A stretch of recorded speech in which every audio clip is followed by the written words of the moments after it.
Yeah, thank you for this opportunity to present on the Solomon Forum in 2021.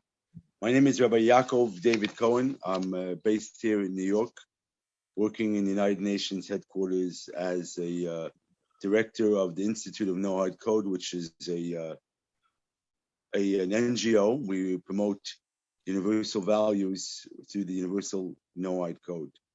I serve as a delegation, part of the delegation, as chief of the delegation in the UN headquarters, promoting the universal values as well as, in general, human rights, women's rights, etc., etc.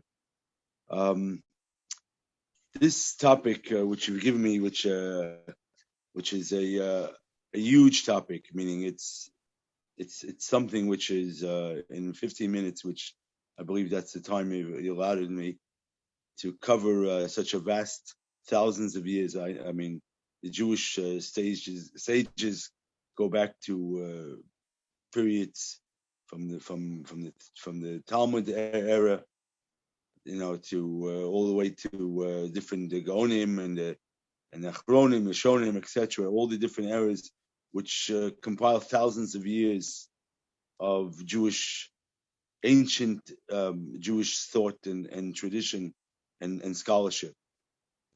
So, and I believe also the Chinese also have Confucianism has thousands of years of history and scholarship, etc. So basically, Judaism and as well as Chinese both have a vast number of years and experience to draw on. We have thousands of years of sages and so on. So I think we should learn from the past, because the past is obviously an ability from the past. You're able to look at the future and predict the future and so on.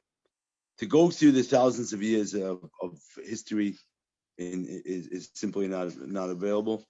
But I will talk about one thing: the Universal Noahide Code, which in the last 1,000 years of Jewish sages, we'll pick on one, which is called Moshe Maimonides. He's a famous sage. He was a sage, as well as a physician, a philosopher, a scientist, etc., etc. Now, Rabbi Moses Maimonides, known as Maimonides, was unique in the sense he was able to codify the entire Jewish oral tradition in one book called the Mishnah Torah. The Mishnah Torah is a compendium of, the Talmud. It goes through vast Jewish scholarship into one book. One of the things he talks about at the very end in the Laws of Kings is the Universal Noahide Code.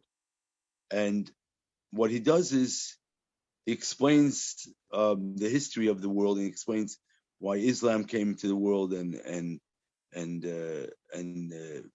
Christianity and different religions and different people. But one thing he underlines clearly, and he says that it's a Jewish tradition, which the 7 universal laws of Noah are bound for all people. And what are these 7 universal laws? We could argue,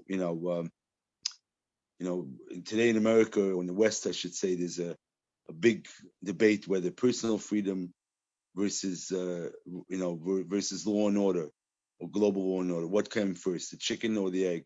For instance, I'll give you an example. Do you have a right to live, therefore I can't kill you? Or I have a prohibition of killing you, and therefore you have a right to live? And the answer is both. That you have a right to live, therefore I can't kill you. But the point is, the Torah is universal, and it goes back thousands of years. It has universal values, which is the minimum. The Universal Noahide Code is the minimum by which all societies could agree on. It's something fundamental, meaning it's fundamental in the sense, I'll just briefly run through what they are. The first one is to believe in God, or to believe, as the Chinese tradition would be, a higher heaven's law, or believe in God, not to curse God, in other words, to pray to God, to have a relationship with God. The third one is not to kill, not to steal, not to commit adultery, and not to be cruel to animals, and to establish courts of justice. These are basic principles by which we could all agree. Let's say if we were to change, right now there's universal values. Whether it's when you're driving, red is stop and green is go. These are universal values which, in order for us to coexist, I should say, as people, from whether it's in China or New York or anywhere for that matter, there has to be a certain values that we could all agree on, principles. And the universal values of why they're called Noah, the universal values of Noah, or 7 laws of Noah, because after the flood, these were given, and the final one, which was permitted to eat meat, was do not be cruel to animals. You're allowed to eat meat, but just be humane but these universal values, these 7 universal laws, were actually given to Noah, by which the world could coexist, and we could all strive to be humane and live by a set of rules.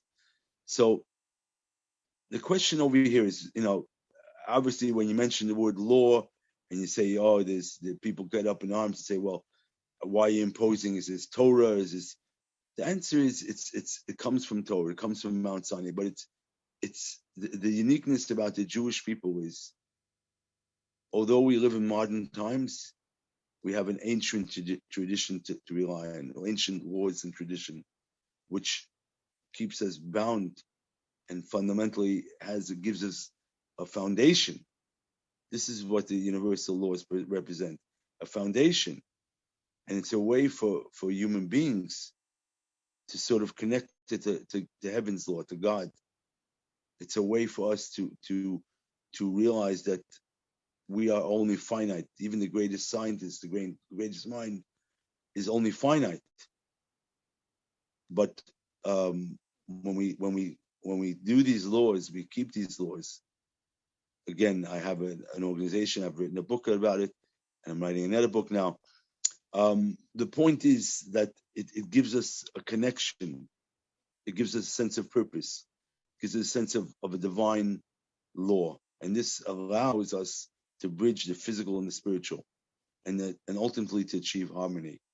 Which ultimately, that's what God put us here on the earth, is not just to be physical beings.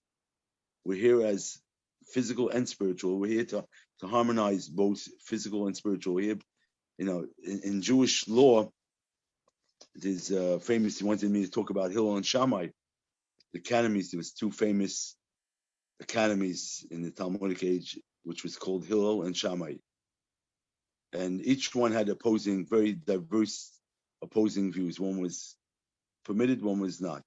One was hot, one was cold. There was 2 opposites. So, just to tell you a story, there was once the academy, a student of the academy of Hillel came to Shammai and said, the butterfly that I have in my hand, is it alive or dead? And he placed a live butterfly in his hand, and he said, if he says it's alive, I'll simply crush my hand and kill the butterfly and show him it's dead. And if he says if he says it's dead, he'll open his hand and let it fly away. So either way, he was convinced that he'd win the argument. He goes there, knocks on the door of Hillel, and he says, the butterfly that I have in my hand, is it alive or dead? So Hillel replies, the answer is in your hand. The answer meaning, we're here, we have the opportunity to harmonize the world, to connect the physical and the spiritual, to unite diametrically opposed opinions. And that's what Torah is about. Torah is something which unites the world. It was given for the sake of peace. It was given for a means by people to live by and harmonize the world. We know clearly what happened we learned from history in the last century, what happened in China with the Nanjing massacres, what happened in Germany, when people are allowed, don't have a higher authority, they don't have a law which binds them, a superior law, meaning godly law, a divine law, a heaven law, whatever name you want to give it. You see clearly what happened. And the idea is we have the ability to connect to God. We have the ability to unite the world. We have the ability to unite all people, unite ourselves, unite the people. And this is basically a common law. And really my work in the UN is about is trying to highlight, not that Judaism or Torah wants to share the ancient laws and ancient tradition with modern times. And to say, yes, you are free. Yes, you have the right to live. But then again, you also have the right and the responsibility to connect to something higher than yourself. And that's really how the universal values come in, the universal Noahide code. Because it allows each individual to really, it resonates, number one, with all societies. I mean, these basic principles are the minimum. And it resonates with everyone. And more importantly, it allows breathing room and like I said before, like the idea that we have universal thought, we have universal value, we have a universal way to connect to each other and to respect each other.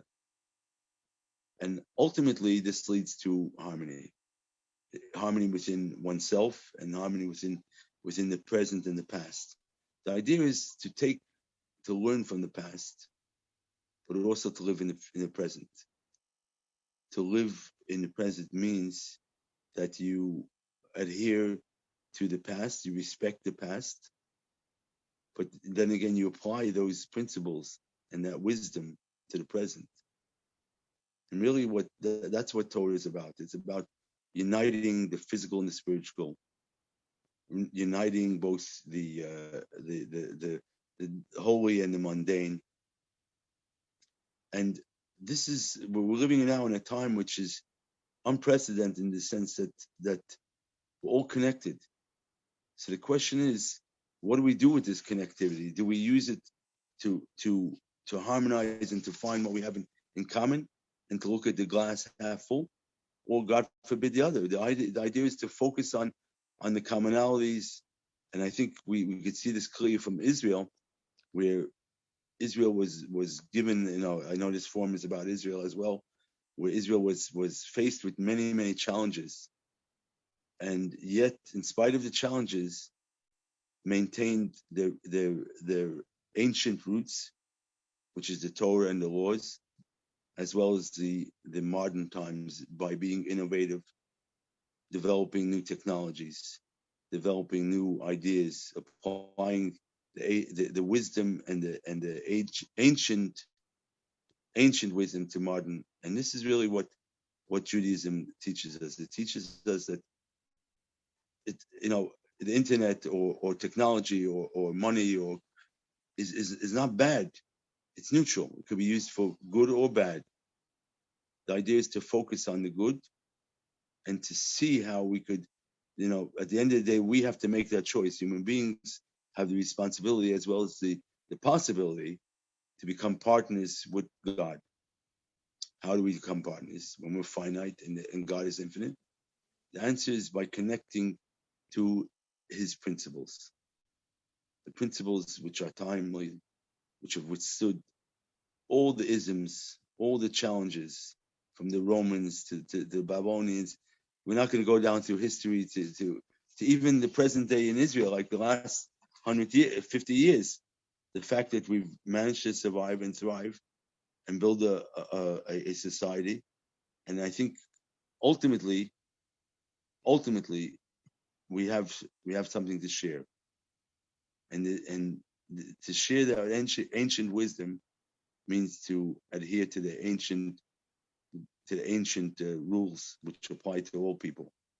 And God loves all people, He created all people, and every person has unique in the sense that he has something to contribute to the world, and ultimately to make the world a better place. And ultimately that will lead to the redemption, which is what we're all waiting for, which is Mashiach, the Redeemer, which is when we're able to unite the physical and the spiritual, and we'll harmonize it. And hopefully we'll all be in, me as a Cohen, I won't be serving you in the UN, I'll be in the Beit HaMikdash, which is the third temple.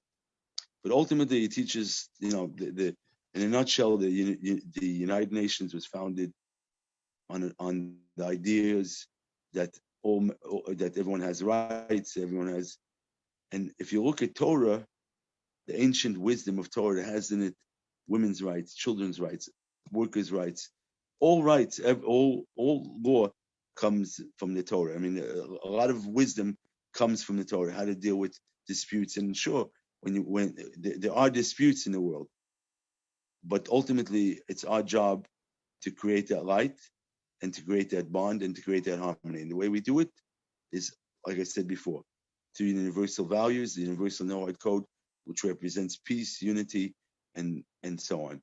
And I want to thank everyone. I want to thank you for giving me this opportunity to present.